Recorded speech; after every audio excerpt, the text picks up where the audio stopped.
اب فیصلے کے مہینے اور سال آ رہے ہیں، اس لیے اب گناہوں کی طرف واپس جانے کا بالکل وقت نہیں۔ بہت غور سے جملہ سننا، فیصلے کے سال آ رہے ہیں، اب دنیا کی زندگی میں زیادہ وقت باقی نہیں، پوری دنیا کی زندگی میں زیادہ وقت باقی نہیں، اب فیصلے کے دن آ رہے ہیں۔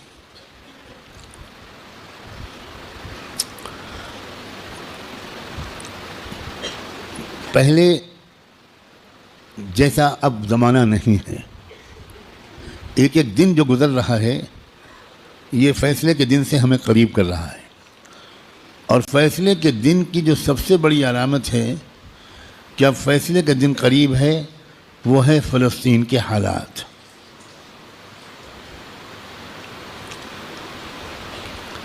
کیونکہ اب بہت بڑے بڑے واقعات ہوں گے، دجال کی آمد بھی بہت دور نہیں ہے، اور حضرت عیسیٰ کی آمد بھی بہت دور نہیں ہے، اور امام مہدی کی آمد بھی بہت دور نہیں۔ اب مسئلہ یہ ہے کہ اگر اب بھی ہم گناہوں کی زندگی میں لگے تو ہمیں اللہ دجال کے ساتھ کھڑا کر دے گا، توبہ کی توفیق بھی ہم سے چھین لے گا، حضرت امام مہدی کے دشمنوں کے لشکر میں ہم کھڑے ہوں گے۔ اب یہ دیکھو، یہ وہ وقت ہے، کچھ پتہ نہیں کس وقت اگلا قدم اٹھ جائے۔ جو نشانیاں اللہ کے رسول نے بتائی تھیں آخری فیصلہ کن دور کی، بڑی تیزی کے ساتھ آ رہی۔ اس میں ایک نشانی یہ تھی کہ بہت بھیانک جنگ ہوگی یہودیوں کے درمیان اور اصلی ایمان والوں کے درمیان۔ اس لیے جو کچھ اس وقت غزہ اور فلسطین میں ہو رہا ہے، اس سے ہر ایمان والے کا ایمان ہزاروں گنا ہر منٹ میں بڑھنا چاہیے،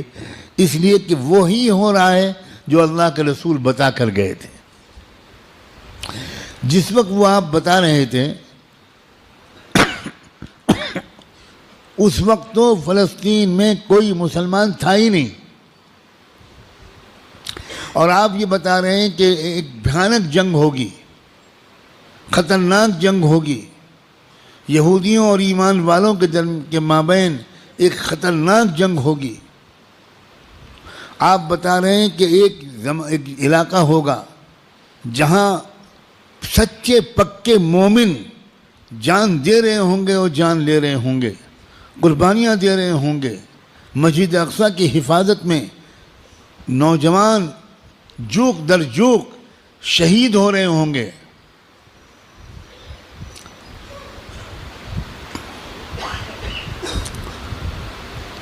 اور اللہ وہاں کے مجاہدوں سے سب سے زیادہ خوش ہوگا، اصلی ایمان والے وہیں پر ہوں گے۔ یہاں تک کہ جب صحابہ نے پوچھا کہ یہ لوگ جن کے بارے میں آپ کہہ رہے ہیں سچے پکے مومن، یہ کہاں ہوں گے؟ آپ نے فرمایا یہ بیت المقدس اور اس کے چاروں طرف ہوں گے، مسجد اقصیٰ اور اس کے چاروں طرف ہوں گے۔ بالکل ٹھیک وہی جو کچھ آپ نے فرمایا تھا اس وقت وہاں ہو رہا ہے۔ ہم لوگ اسی زمانے میں ہیں، آپ اس سے خوش ہوں یا آپ اس سے ناراض ہوں، ہم کو اللہ نے وہی زمانہ عطا فرمایا جس میں ہم اپنی آنکھوں سے اللہ کے رسول کی بات کو سچا پکا ہوتا ہوا دیکھ رہے ہیں۔ تو اس وقت وہاں جو ہو رہا ہے اس سے ہر لمحے ایمان کو بڑھنا چاہیے ہمارے۔ یہ ہمارا ایمان کی مضبوطی کی وجہ، لوگ الٹا سمجھ رہے ہیں یہ جو کچھ وہاں پر ہو رہا ہے اس سے خوف اس کے دل میں آ رہا ہے جو سمجھا ہوا نہیں ہے، ڈر وہ رہا ہے جو سمجھا ہوا نہیں ہے۔ لیکن جو سمجھا ہوا ہے قرآن و حدیث کو، اللہ کے رسول کی باتوں کو، وہ یہ کہہ رہا ہے کہ یہی تو وہ فرمایا تھا اللہ کے رسول نے، جو ہو رہا ہے وہی ہو رہا ہے جو اللہ کے رسول فرما کر گئے تھے۔ اس کا مطلب یہ ہے کہ آپ کی نبوت برحق ہے، آپ سچے رسول ہیں۔ آپ نے اس وقت یہ فرمایا تھا جب اس کے کوئی آثار نہیں تھے، اب آپ نے جو آئندہ کے بارے میں فرمایا تھا کہ جو ہوگا، جب وہ ہو رہا ہے اور پچھلے 6 مہینے سے ہو رہا ہے، بلکہ پچھلے 75 سال سے ہو رہا ہے، جو اللہ کے رسول بتا کر گئے تھے، تو اس کے بعد میں جو ہوگا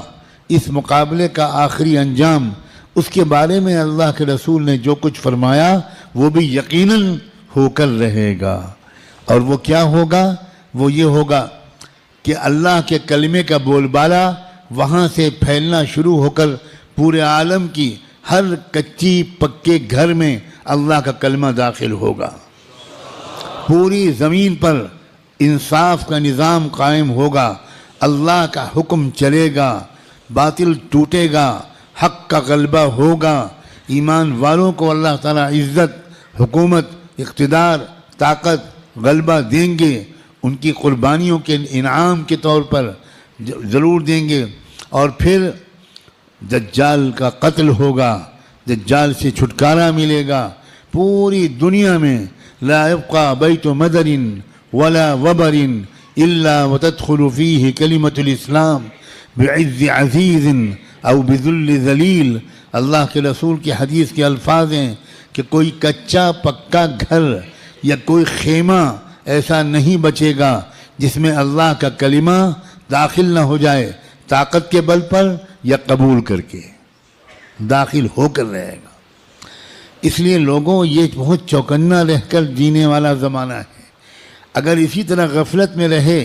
جس طرح اب تک جی رہے ہیں تو ہمیں خبر بھی نہیں ہوگی، اور اللہ کی طرف سے فیصلہ ہو چکا ہوگا کہ اس نالائق، فاسق، فاجر، خطاکار، گنہگار مسلمان کو میں دجال کا ساتھی بناؤں گا، یہ امام مہدی کا ساتھی نہیں بنے گا، یہ حق کا ساتھی نہیں بنے گا، یہ سچ اور انصاف کا ساتھی نہیں بنے گا،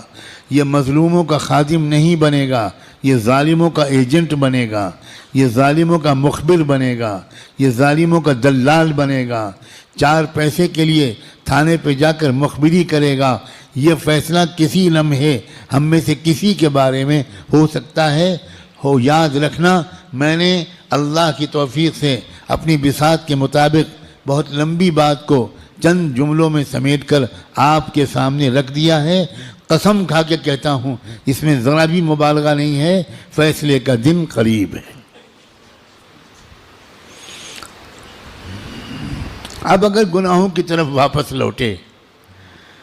اب اگر پچھلی زندگی کی طرف واپس لوٹے، جن غلطیوں کو چھوڑنے کا فیصلہ کیا ہے، بار بار اللہ تعالیٰ سے عہد کیا ہے، بار بار رو رو کر انفرادی اور اجتماعی طور پر یہ ارادہ کیا ہے کہ اب گناہ کی طرف واپس نہیں جائیں گے، دوستو اب اگر واپس گئے تو پتہ نہیں پھر دوبارہ توبہ نصیب ہوگی کہ نہیں، کیونکہ یہ جو دن اب آ گیا زمانہ، اس زمانے کو پہچاننا علماء کا فرض ہے۔ علماء کی ذمہ داری ہے کہ وہ اس دور کو پہچانیں۔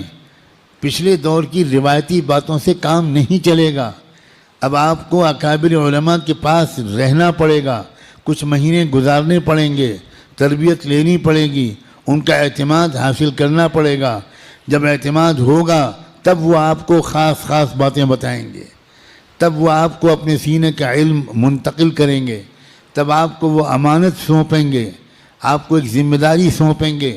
کہ بھئی کس طرح امت کے عوام اور خواص کو، امت کے مردوں اور عورتوں کو، اور خاص طور پر امت کے نوجوانوں کو کس طرح سنبھالنا ہے۔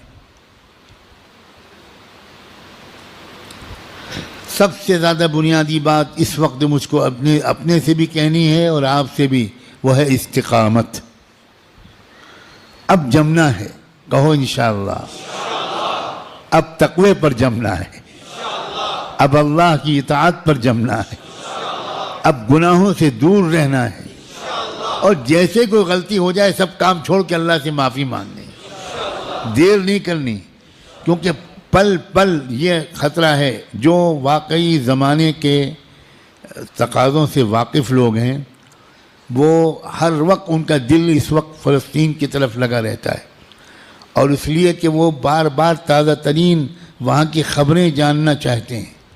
کہ کہیں دجال آ تو نہیں گیا، کہیں کوئی ایسا دعویٰ تو نہیں ہو گیا۔ یہ غفلت کے ساتھ زندگی کے دن نہیں ہیں، غفلت کے ساتھ گزارنے والے دن نہیں ہیں، یہ بہت ہوشیاری کے دن ہیں۔ اور یہ بھی یاد رکھنا، الٹے سیدھے مقرروں اور مولویوں، الٹے سیدھے جو اپنے آپ کو عالم کہتے ہیں اور ہیں وہ جاہل، ان کی باتوں کے چکر میں مت آنا. وہ طرح طرح کی باتیں تم کو بتا کر تم کو غلط راستے پر لے جائیں گے. جو سچے پکے اکابرین ہیں، بڑے بڑے بزرگوں کی صحبت یافتہ، قرآن مجید کے مفسر، قرآن کو گہرائی سے سمجھنے والے، اللہ کے رسول کی منشا کو سمجھنے والے، پوری زندگی کے 24 گھنٹے